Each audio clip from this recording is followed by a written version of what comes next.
Hi, Jamie.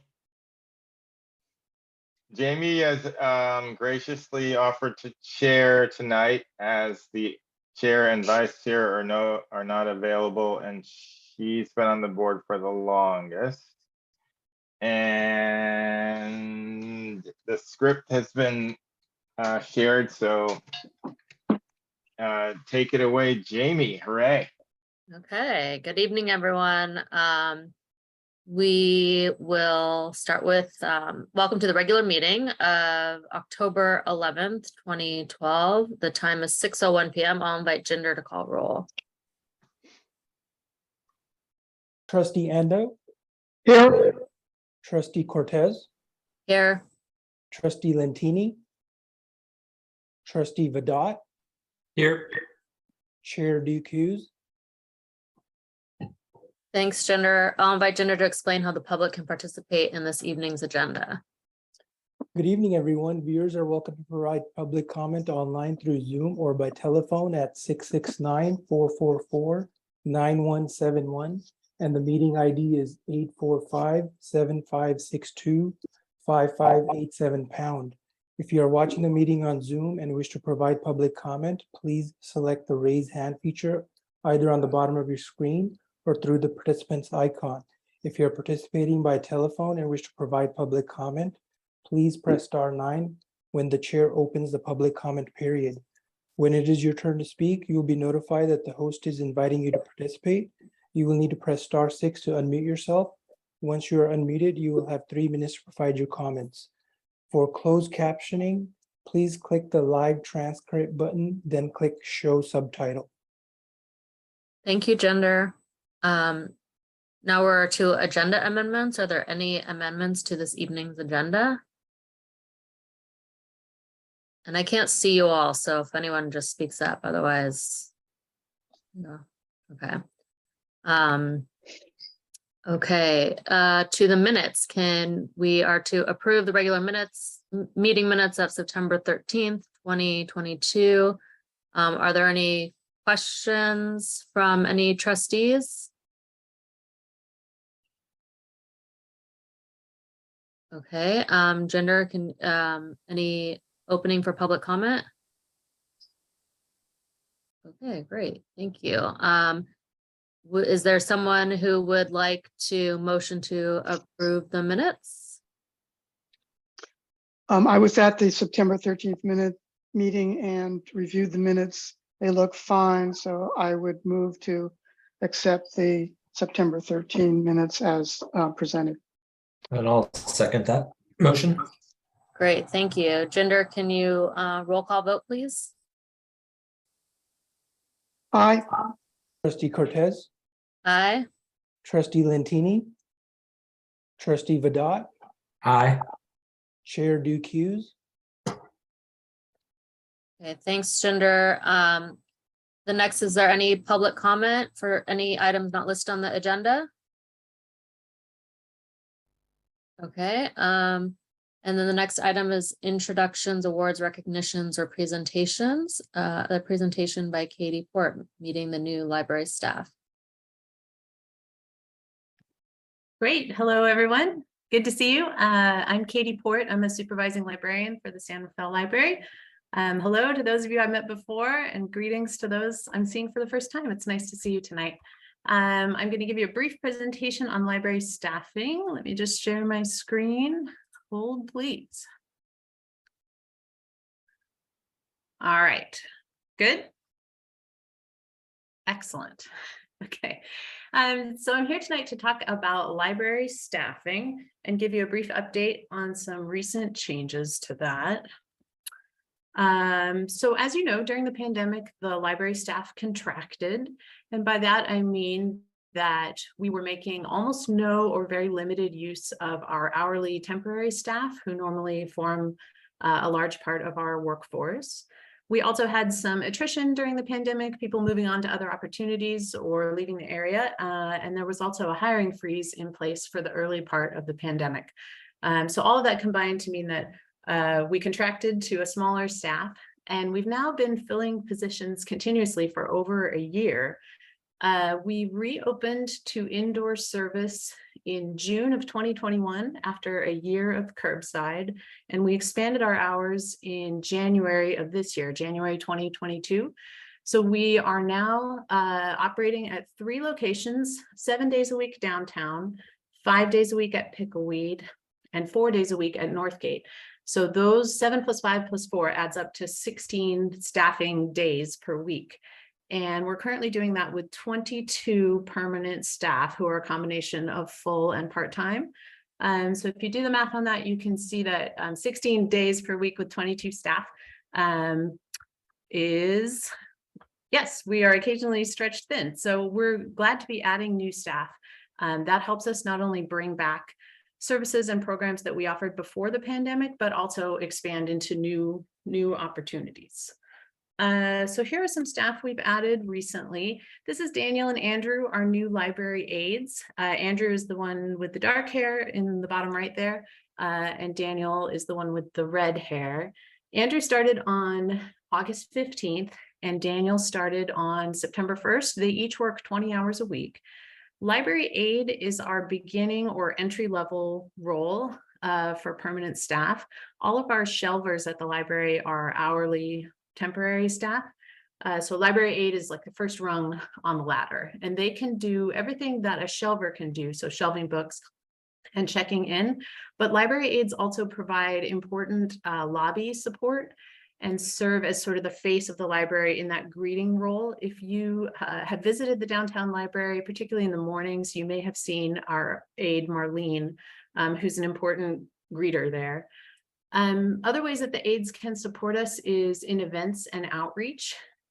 We have recently restarted class trips to the library, so field trips to the library by entire classes, which is really great. We're so glad to see them back in the library. It does require a certain amount of staff when you get an entire excited class of kids trying to select books at the same time and then all check out at the same time. So Daniel has been doing a great job assisting. He helped last week with a group of kindergartners who we were excited to see. And then Andrew has been helping us out with some event support. So things like setting up story time, taking account of the people who are there. We keep track of program attendees, both for our own purposes, but also for the state library report. So it's wonderful to have staff who are able to count. We're now averaging around 70 people for story time downtown on Thursdays. And if you've ever tried to count a story time while you're also the presenter, it doesn't go very well. So we're really happy to have some more support there. So as I mentioned, Marlene has been our sole library aide for some years now. And with the addition of Daniel and Andrew, we're now able to provide 7-day-a-week coverage downtown for that aide position. And we're really excited to have them both aboard. Next is the library assistant position. That's the next rung on the ladder. And this is Charles. She's our new full-time library assistant. She started on October 1st in that role. Now, Charles has been working for us part-time since, I believe, last July, 3 days a week at the Pickleweed Library. Charles is great. She's very community focused. She's bilingual in Spanish. She's been very active in some of our school outreach programs. And she's helped us to bring back Pickleweed story time on Friday mornings. Library assistants can work at the service desks. So you will see them when you come into the library assisting patrons with finding library materials, checking in and out, and other more complex transactions. So Charles becoming full-time gives her more opportunity to contribute on more complex projects, and also expanding her time to work 2 days a week downtown, which provides us with more Spanish language support. I think you know that we have a number of staff now who are bilingual in Spanish, such that we almost always have a Spanish speaker downtown, which has really helped us to serve more of our community. Next, this is Maya. Maya is a substitute library assistant. So substitutes work hourly, temporary, and we have about 15 to 20 sub-LAs who help support our operations when people are out or as we come back up to full staffing. Maya is a recent high school graduate and also a former WebStar. WebStars is a program you may have heard of that offers paid technology internships to teens where they learn a range of technology skills and then assist patrons one-on-one in the library with more complex tasks that the regular staff don't have as much capacity for. So Maya is helping us to expand our 3D printing and our virtual reality programming to downtown. We had been offering 3D printing by appointment and drop-in virtual reality at the mall for some months now.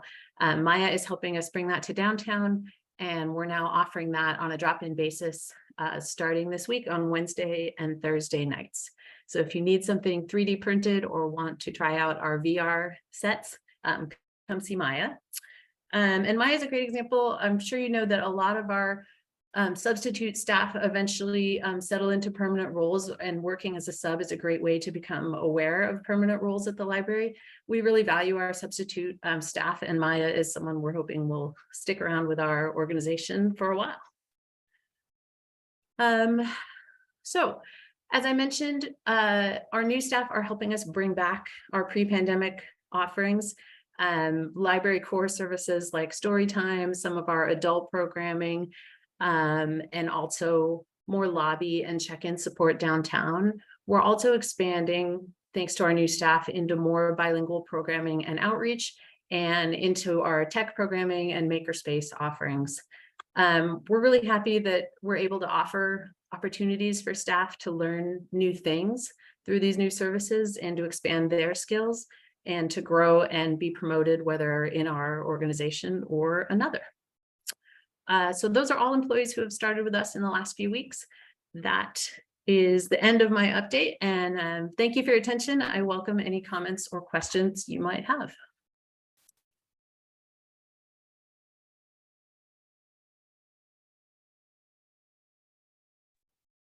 I don't have any questions. I don't see any board have questions. Or Alex, you do?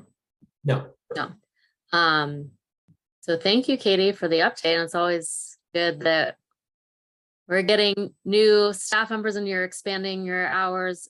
Just out of curiosity, how have you seen, and if you don't know this, it's completely fine, the numbers of people coming in, you know, back up to pace a little bit, or where are you sort of, Henry? Yes.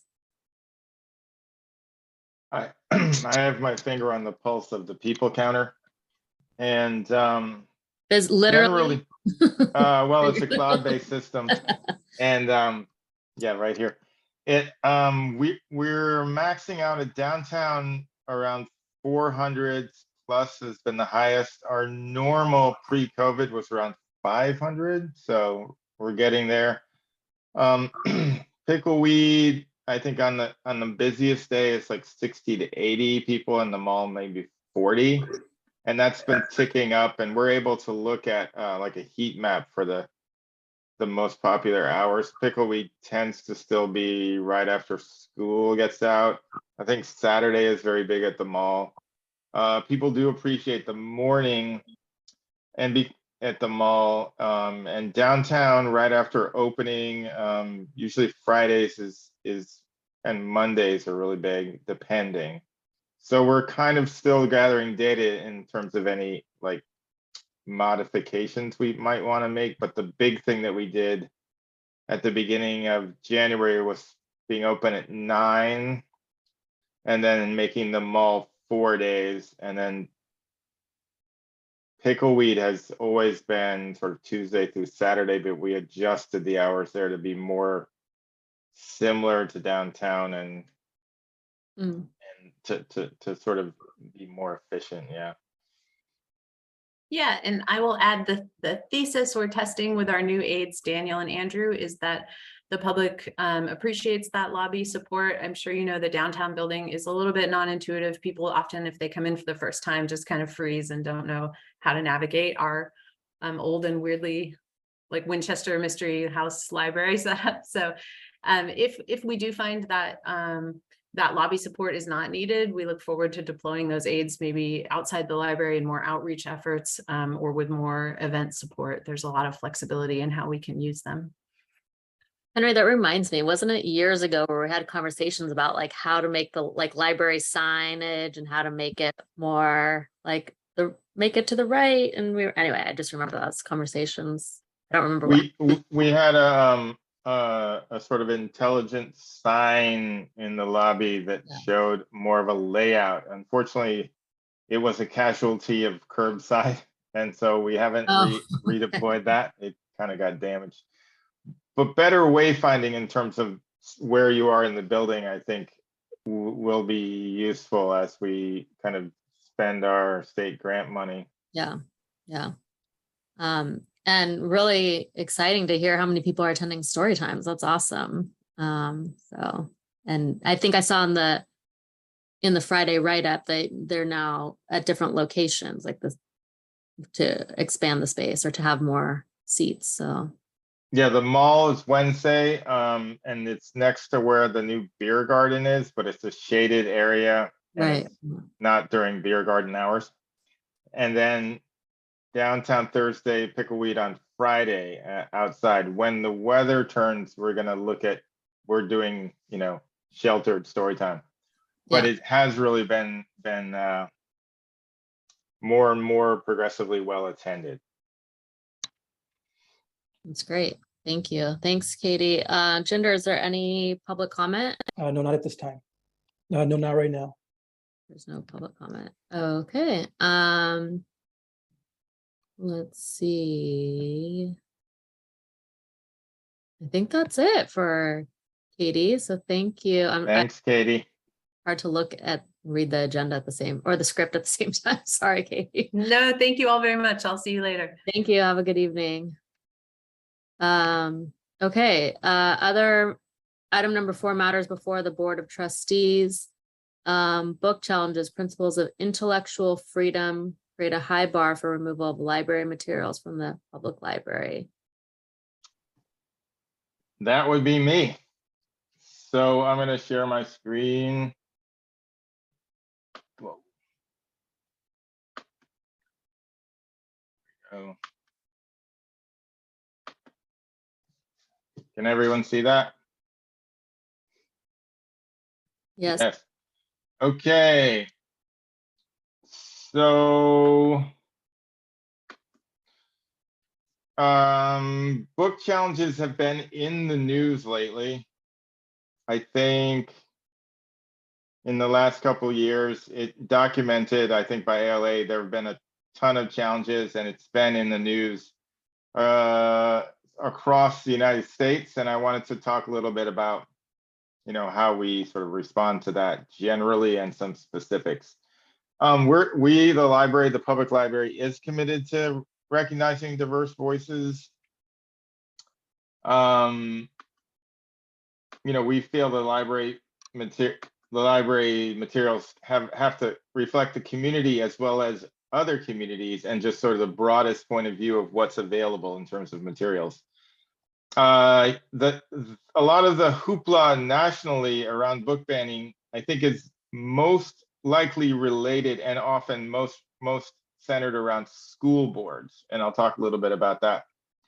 Though public libraries do come into it, and I have a good example you may have heard of, and just generally the principles of intellectual freedom, which are tightly sort of tied into the First Amendment.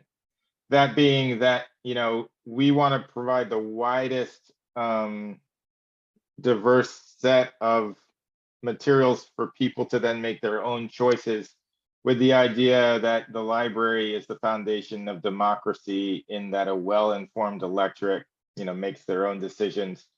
And we don't really try to mitigate, we mitigate censorship, but get involved in people's choices specifically, but advocate for the greatest choice possible.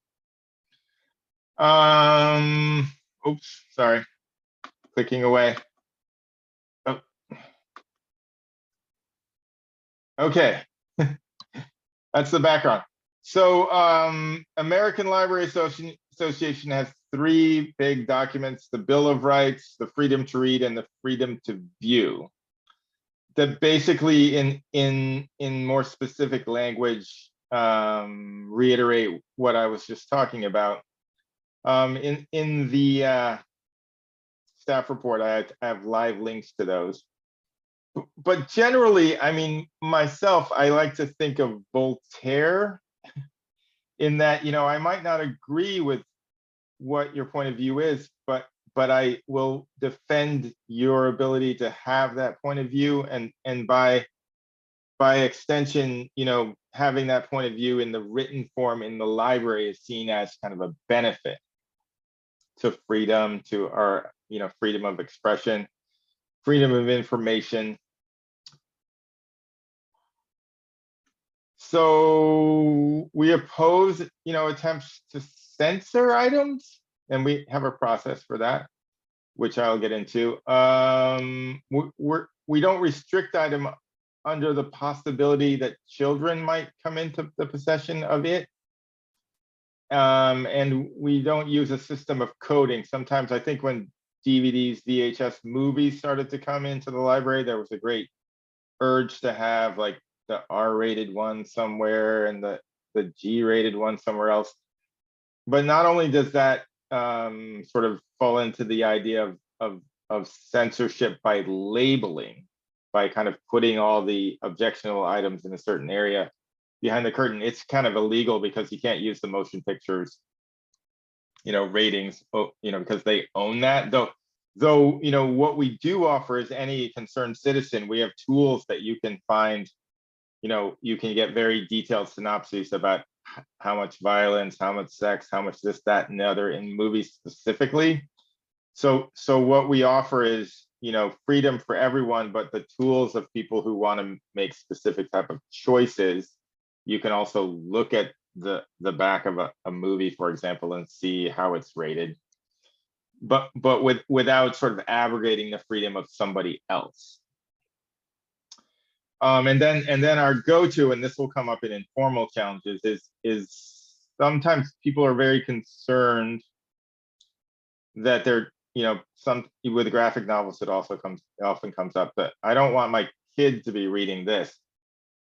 And so our response is, well, the choice of reading is between you and your child, and we're here to offer freedom for all. So we wouldn't even say this individual can't go in this part of the library.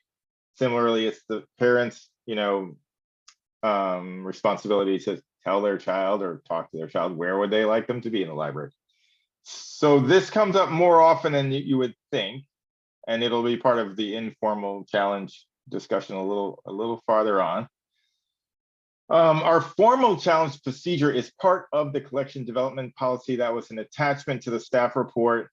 First, we offer the opportunity to speak with me about your concerns, and this often is what comes up with regards to also concerns about programs. And then we have a request for reconsideration for a specific item that can be submitted, and then we review it within 3 days and think about it. Generally most challenges are done informally without, I haven't gotten an official request. And so it's just often either a discussion about content or freedom, or just the ability to express one's opinion. Interestingly, who initiates challenges? I zoomed in on this so you can't see who produced this graphic, but this came up a lot in Banned Book Week, which was just 2 weeks ago.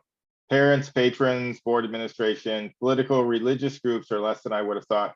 Librarians themselves, I think, struggle with this when we see like an item in the collection that cuts against the grain of what you believe in. Mein Kampf is often a great example, arguably not defensible, but as an item of history, as an item of information, we don't not include it in the collection because, you need to see the things that you disagree with and agree with and everything in between to really kind of appreciate what the sort of human history is. And by not having those types of things, you really don't, uphold our, highest standards of transparency, intellectual freedom, First Amendment, basically.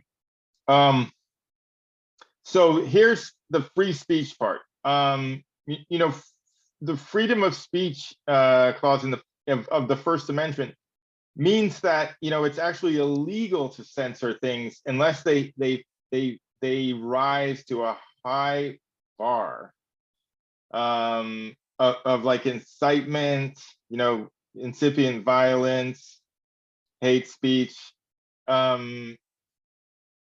This court case Terminiello versus Chicago in 1949 kind of established this around kind of a public gathering and some inciting speech, which is another way of saying that it's pretty much illegal to ban books, but people don't do it anyway by various means. And there's various means to sort of circumvent even the sort of tight strictures we have available. And imagine, the United States, 50 states, many different viewpoints. And just quickly, the things that really rise to that incitement aren't like what's going to be in a book published by the big 5 publishers or even self-published. It's really somewhat abstract that we would have a book in the library that would rise to this level, though people feel very passionately about that. And here's a couple examples. School board. So school boards, school libraries don't have the principles of intellectual freedom. Tons of things banned in school libraries. For example, this book by Art Spiegelman, Mouse, arguably, a very fresh, a very rich way of kind of understanding the Holocaust graphic novel, banned in Tennessee because of nudity and language, but not from the public library. The school board and the school having in loco parentis authority over children has a whole different set of kind of like powers with regards to what are in school libraries, though I'm sure many school libraries uphold very similar kind of ideals with regards to intellectual freedom. Next one, political issues. You may have heard of the Virginia governor's race and the book Beloved by Toni Morrison, and the sort of political campaign to say that one of the candidates, because they supported until, they didn't believe in book banning, meant that your rights as a parent were going to be taken away and your child is going to be forced to read this book. So really inciting fear to further a political agenda, but really, still doesn't equal taking it out of the public library. It may equal the school board or, elements of the state government trying to suppress this book. But this is an example of a book that is pretty much a modern classic in American literature, just so happens to be by an African-American woman. So it is of great concern when things like this are politicized for the end of inciting fear and working upon sort of a misguided sense of parental control, let's say. And then I think the last one I wanted to just touch on was in Jamestown, Michigan, the library pushed back against a move to take out, I think, 90 LGBTQ books. And so the response from local political figures was to then put up signs like this, which, are very objectionable, I say, and kind of tying this to pedophilia, let us say, and just basically defunding the library altogether, similar to public pools when they were integrated in the South. They closed the entire pool. So this can be the result of that. Take away the library for everyone because it contains things that you personally don't agree with. And this, I think, is a problem. And as we're trying to move to a pluralist, multicultural society, the idea that you would support beliefs and information about things that you personally disagree with is something I think that people really need to grapple with for the good of everyone. And then to informal challenges. So specific questions about a book. Why is it here? I've had people object to swear words in audiobooks. I think the first thing is no one's forcing you to read this book. Just the fact that it exists for other people to enjoy. We usually say the library has a variety of things, for a variety of tastes. Some things may not be to your and then again, the responsibility for reading choices of minors rests with their parents or legal guardians. And specifically, since we started Drag Queen Storytime, which is now called Drag Storytime, because we have both drag queens and drag kings and other non-binary performers. We've had questions, just not understanding what it was about. I think one of the questions led to someone attending it and then sort of having a more educated kind of perception of what it was. Some religious objections that I think came to city council. We do advertise in peach jars, so sometimes I think our first drag queen story hour pre-COVID went through peach jar to the schools, and that was very sort of, some parents interpreted that sort of strangely, that somehow the school was promoting drag queen story time. Not that there's anything wrong with that. And then I think recently in the news, the Proud Boys showing up to drag story time in the Bay Area has led to more sort of consciousness of this. And it's very wonderful that our mayor has been very supportive of drag story time, because recently our drag story time, what we've been doing is working directly with the SPAR Center and making it a safe place for queer, trans, non-binary youth and families to kind of enjoy story time, but it's open to everyone in a sense of being more flexible and fluid and open with providing alternatives for what gender can be, what performers look like, what storytime can be, in a very positive way that's fun for the community. And so for some people, they really think of drag as very sexual or, kind of back alley, kind of weird. They don't understand it. It's always men. It's not men. They don't really respect the performer's persona.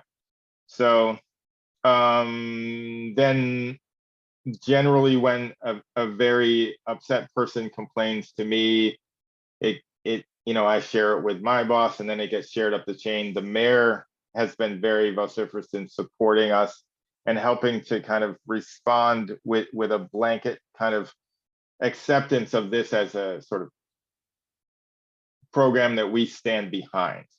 And this is to say that programs also can be objected to the same way that materials are. And there's three main areas of our library operations: outreach, programming, and collection. So I guess in any of those areas, we could also have challenges to outreach. If we're doing like bicycle outreach, you might be against bicycles, who knows? So that concludes my presentation. I'll stop sharing my screen. Questions? Thanks, Henry. I'll open it up to who I saw Alex on off mute first. So we'll go with Alex. Well, thank you. Appreciate it. First, I want to say I was hoping to get away from the legal research after work today, but I guess I'm still getting case law thrown at me.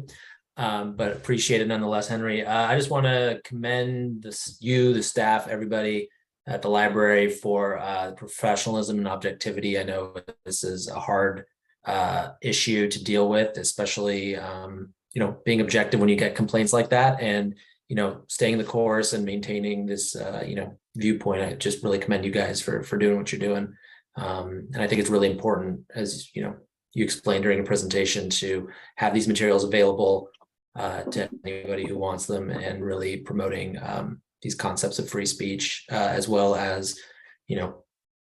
focusing on communities that are within San Rafael and then also nearby as well. So thank you. Larry, Yeah, I would second what Alex just said.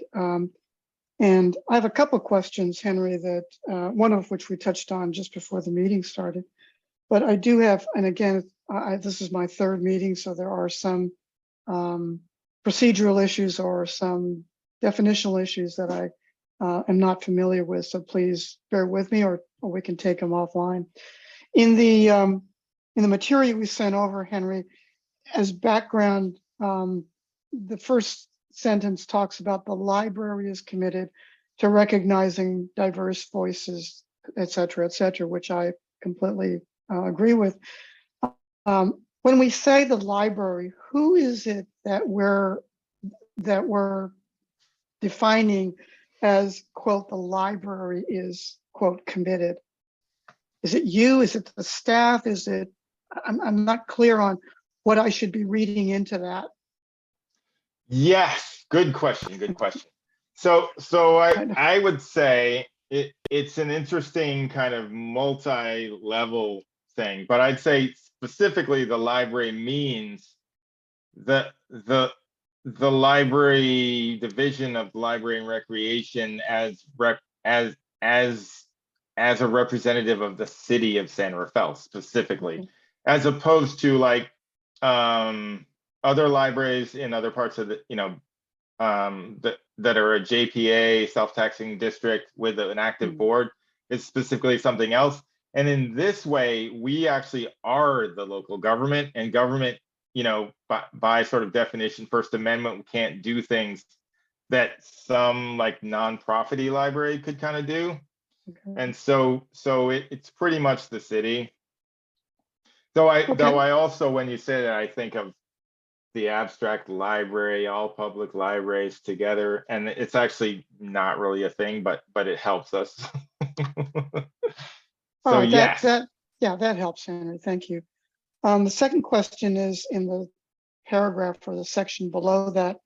As you indicated in your presentation, the responsibility for reading choices of minors rests with parents and legal guardians. Again, I completely agree.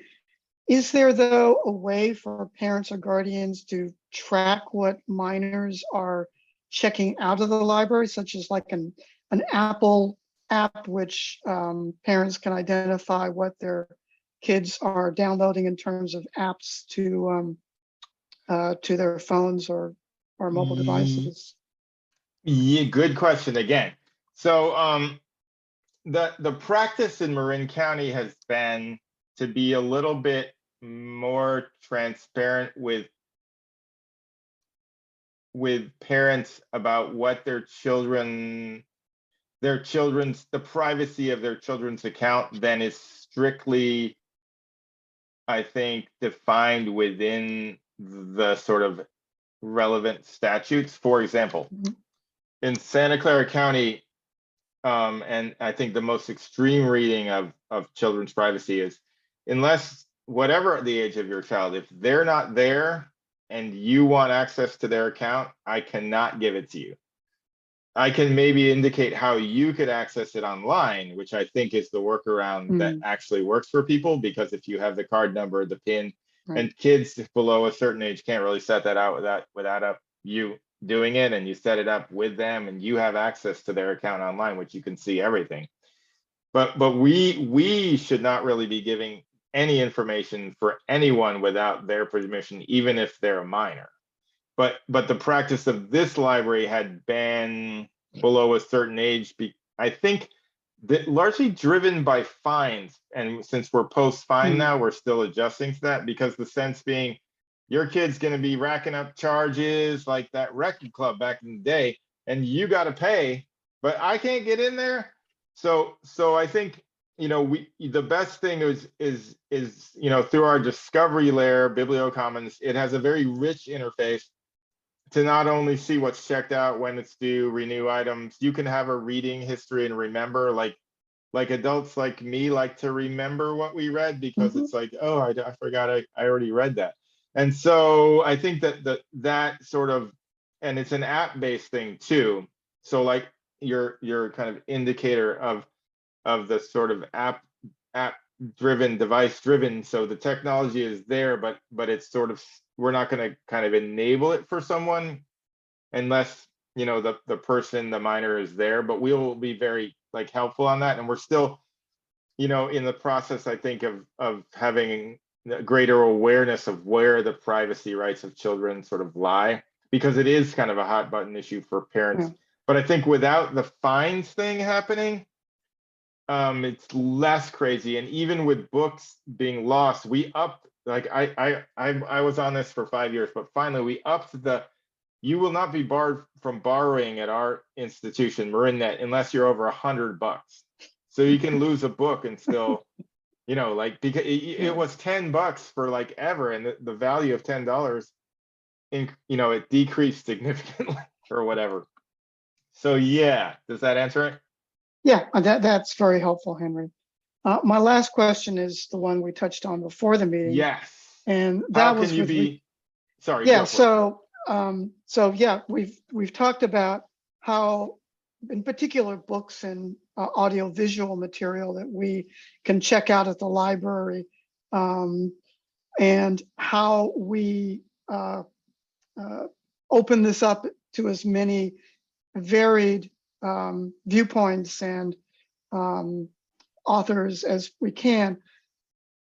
But we know that when we have a program like drag reading, and unfortunately, I know that I attended the foundation dinner about a month ago, and clearly Mayor Collin was, well, frankly, distressed at the kinds of letters that or communications that she was receiving from constituents about the supposed implications, I guess, people had of what that program was. And so my question was twofold. First, is there what do people do? Do they just write a letter? Is that what happened? Or is there a process that is specifically for a program in the library? And then second, is there something that, and again, this is my opinion, but is there something that if the committee felt strongly that we should also at least get in back of the city and the mayor and you and say, hey, this committee is completely supportive of this particular program?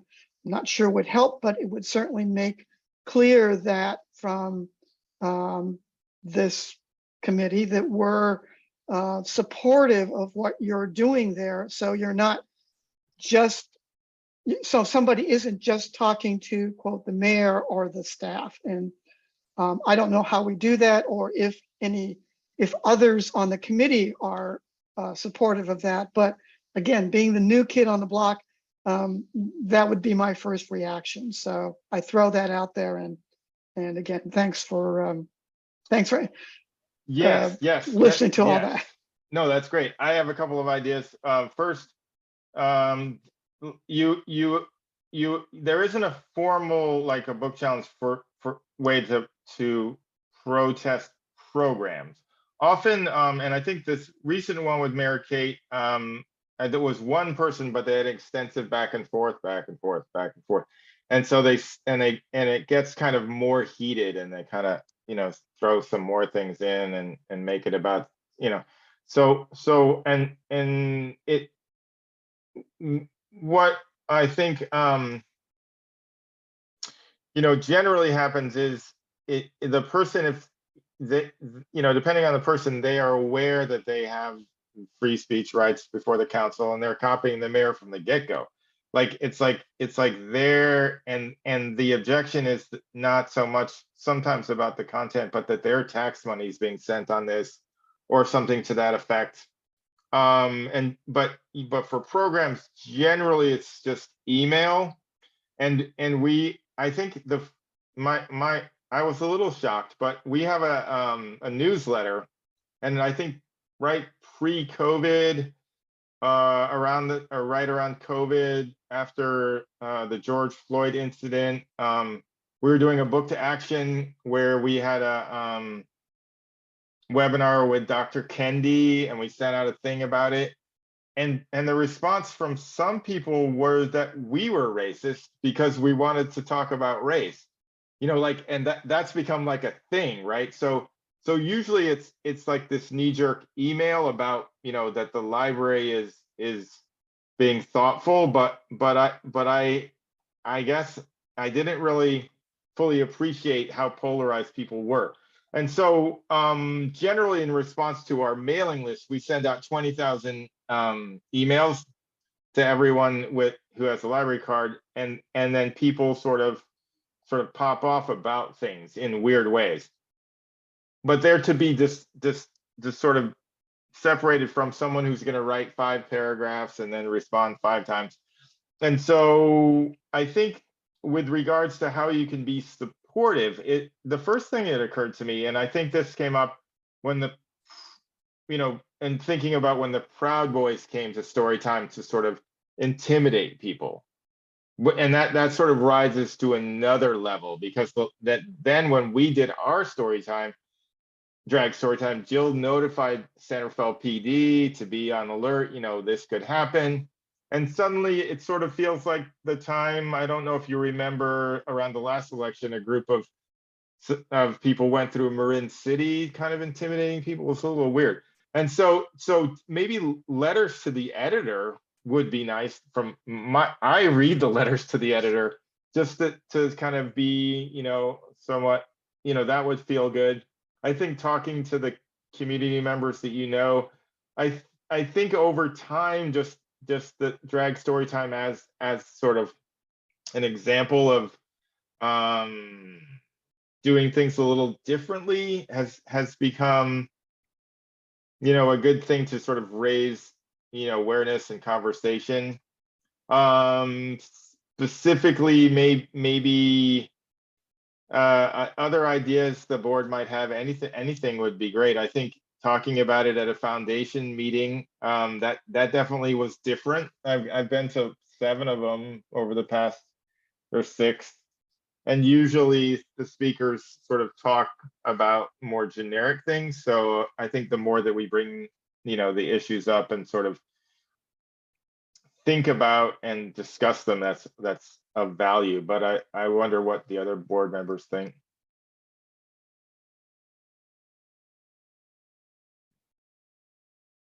I am, you know, I haven't written in a long time, but I'm happy to sign on to something and support it, or, you know, speak at, you know, if we needed to have a comment or something at a city council meeting. I mean, I feel like, Henry, you're pretty, and the whole staff are like adept at handling so many of these complaints. Like, I don't necessarily know if us really will make. Well, yeah, I mean, I was thinking more just generally, you know, like we are proud of our library for all they're doing with this, that, and the other thing.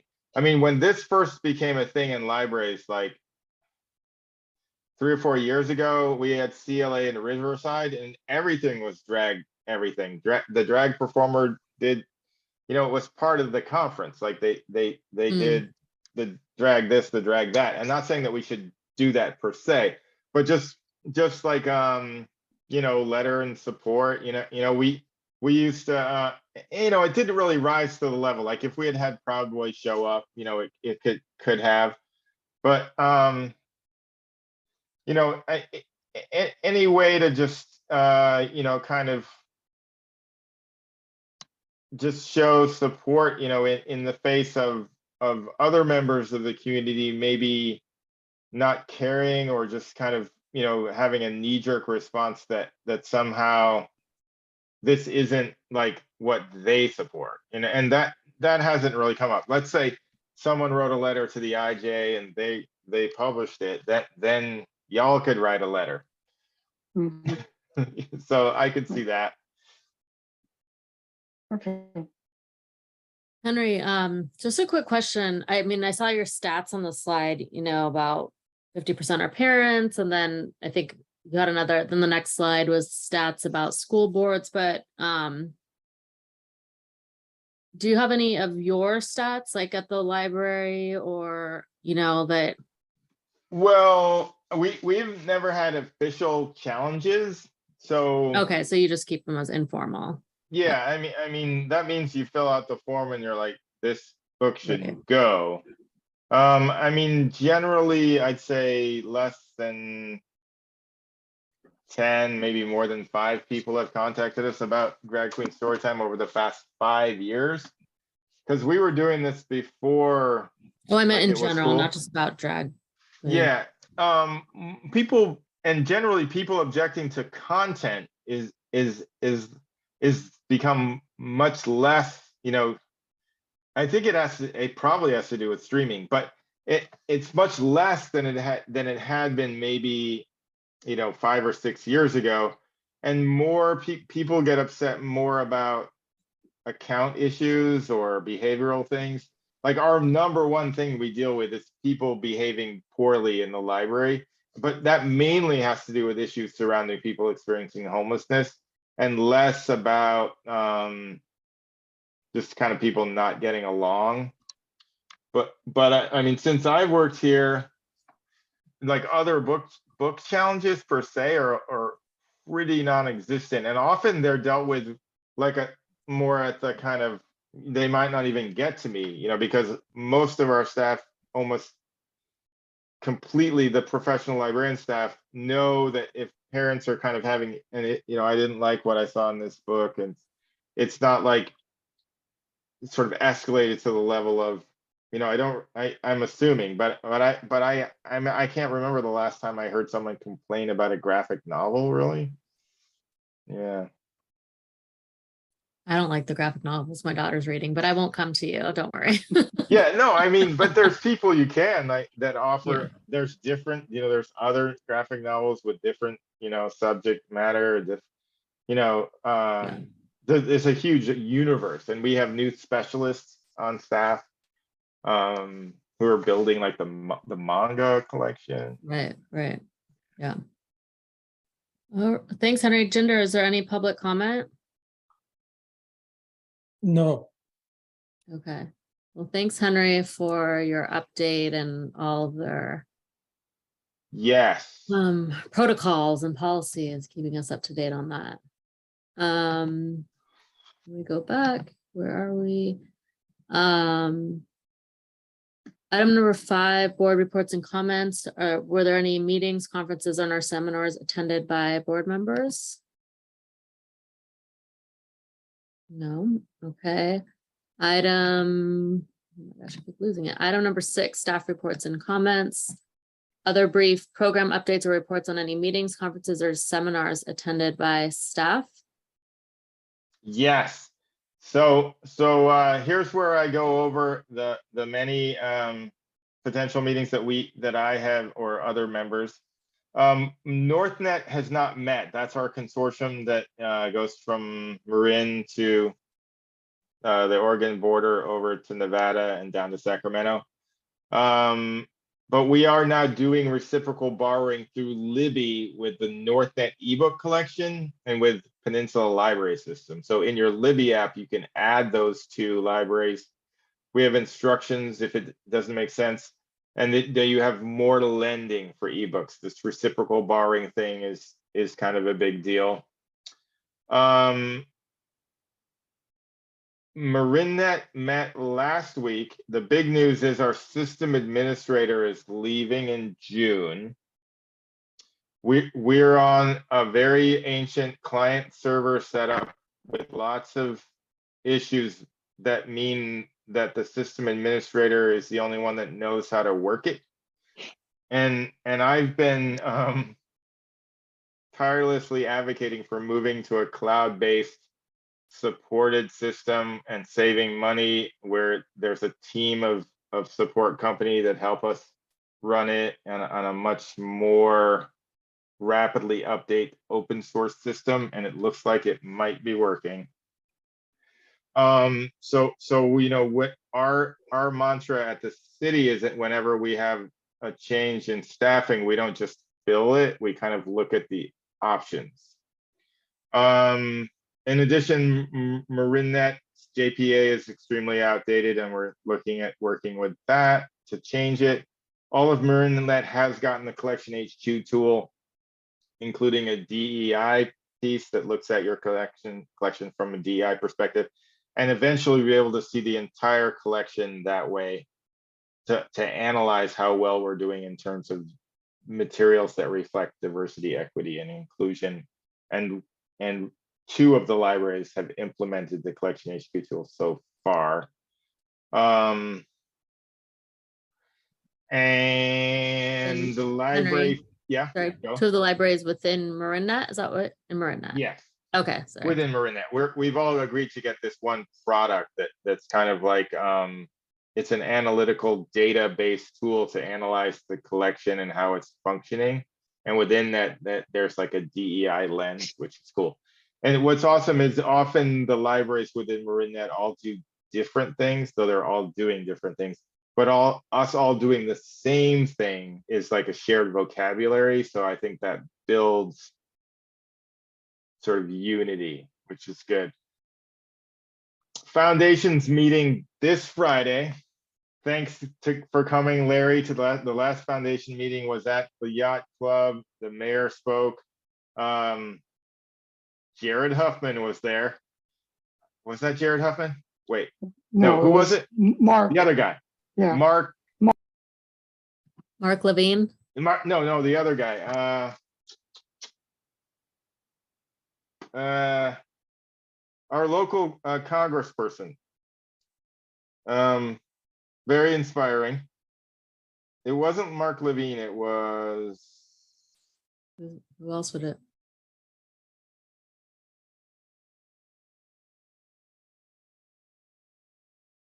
It's gonna bug me. Wait, I'm just looking it up here. It was Jared Huffman. Yeah. Mark Levine did got us $1 million, but Jared Huffman was at the foundation meeting. No, it wasn't Jared Huffman. It was another guy. Mike McGuire. Yeah, Mike McGuire. So the foundation is meeting this Friday, and the big news there is they're creating a movie. Have I told you this yet? When Vivalon was trying to build interest in their new campus, moving from Whistle Stop, Joe O'Hare was at the helm, and they did a great movie to kind of build the hearts and minds. So we're doing this now with the library, and the Human Beings Media filmmakers have been interviewing some staff and scouting locations, and it's meant to be a short film to kind of show what the library brings to the community, to kind of highlight patrons and staff, and what different types of people get, what they get from the library, and how it is so vital to their lives. It to me feels very Ken Burnsy, but kind of like making it real, capturing the hearts and minds, creative. And so in the interim between now and when we might go for a larger tax measure, this movie, I think, will dovetail nicely with our sort of plan to demonstrate modern library services. And so that's happening. Pretty exciting. Question while we're here at the foundation, that was one of the things I'm confused about, because the foundation's mission was fundraise for the new library, right? That was their mission. So now that it's across the board that that's not going to happen anytime soon, is there a big pivot, and what's? No, I think there's a redoubling of kind of effort. So making the movie is sort of like a commercial for to build interest for 2024, kind of. I thought the city council was like, we're not.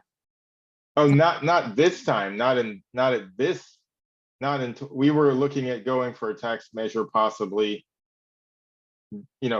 sooner, and there's been no definitive that we're not going to go out for a new library, but we're delaying that till later.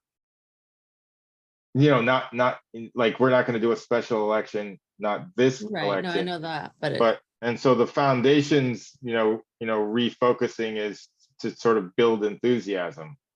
okay. Yeah. And the Friends are meeting on Wednesday. The last Friends meeting, we came to kind of an agreement that the Friends would budget their yearly donation to the library toward us, and then we would report back to them about what we have spent, rather than having to kind of negotiate each and every request with them on an ongoing basis. And this is kind of what we did for the bulk of last year's funding. And we're going to pilot a new model where there's kind of an agreement that you can spend X, and then we report back to them on what we spent it on, the program attendance on things the Friends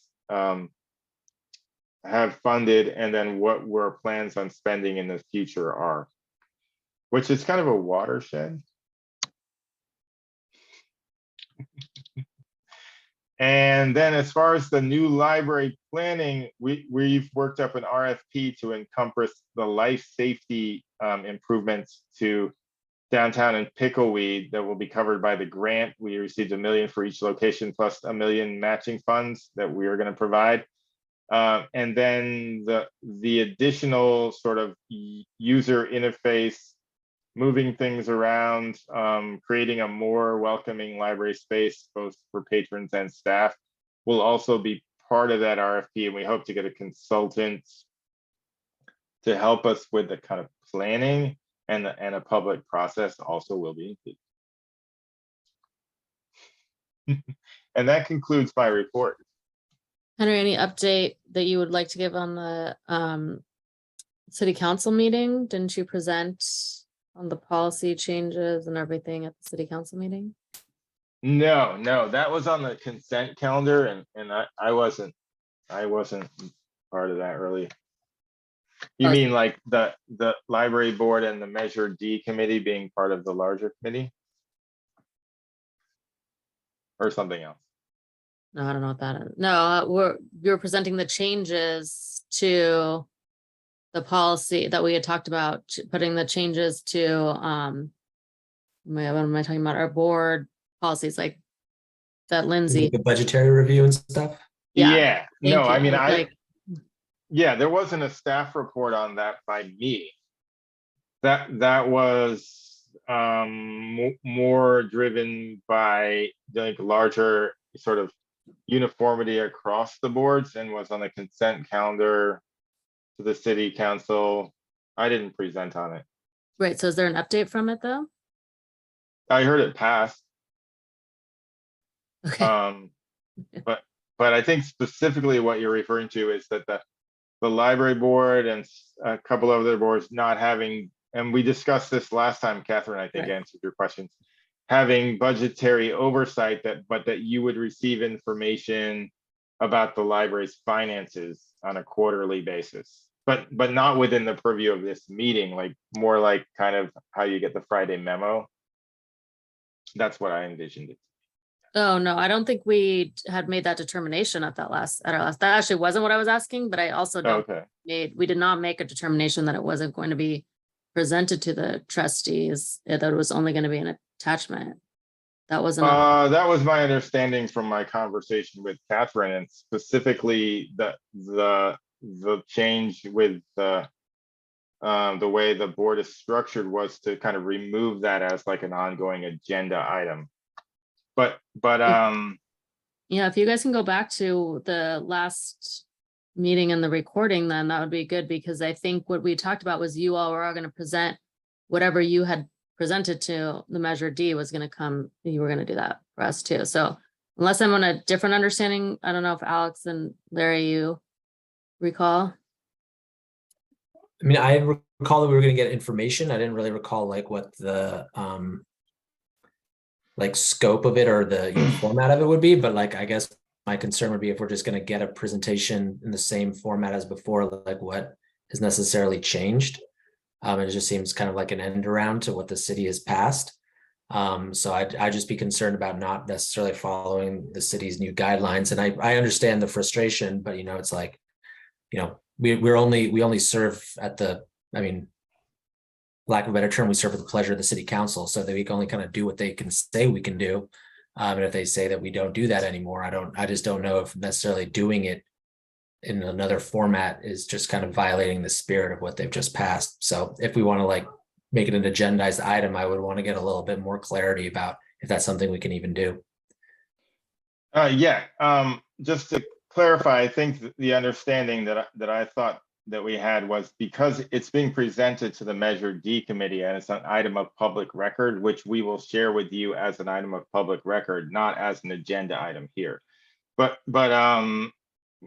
And so if there was any misunderstanding on that, I can go back to Lindsay and clarify, but she's, you know, I'm certain that is the intention. And because it's going out there to the Measure D committee in the format that you had been used to seeing to it, we wouldn't duplicate that, but that is in the public record. And you may access that, and we're even going to share it with you so you don't miss it. Okay, But like Alex said, like we can't continue to do that as an agenda item in this meeting because that before the city council, it specifically like precluded that as an item of that's what I the don't think change was. that's what yeah. Yeah. Well, But- I'm gonna but, let we lawyers can talk it follow out up, here, yeah. but I'm just saying that I think it was not in the present, but you were going to be sharing what was there. So I don't think there was an agreed upon format that we had talked about. So Well, not so much. The format has always been like a PDF, but the venue not being this meeting, but being shared with you because it's part of the public record. But we can follow up after this meeting when Catherine will be back the day after tomorrow, and we're more than happy to review the recordings and follow up with you specifically if you have any concern. yeah, but I mean, that wasn't even my question in general. Okay. My question was, so everything from that was presented by the staff report was approved. That's all that was what I was asking in there, and that we're getting the same process. Yes, I Yeah. believe that was at the council meeting no the Monday changes. before last. It Okay, was, there are no I changes. think, passed on consent. Was it on consent? Yeah, I wasn't at the meeting, but yes, what I was told was that it passed and there was no comment.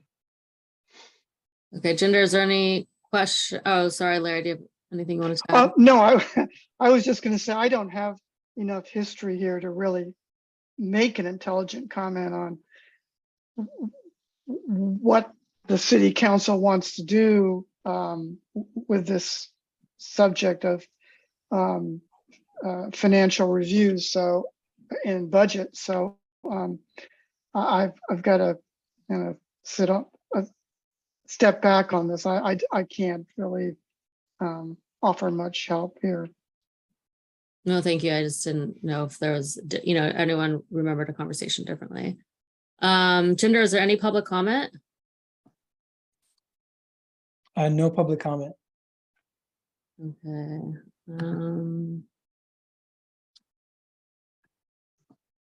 Okay, the next meeting is November 8th. Is there anything else? Did I miss anything else on the script agenda? No, okay.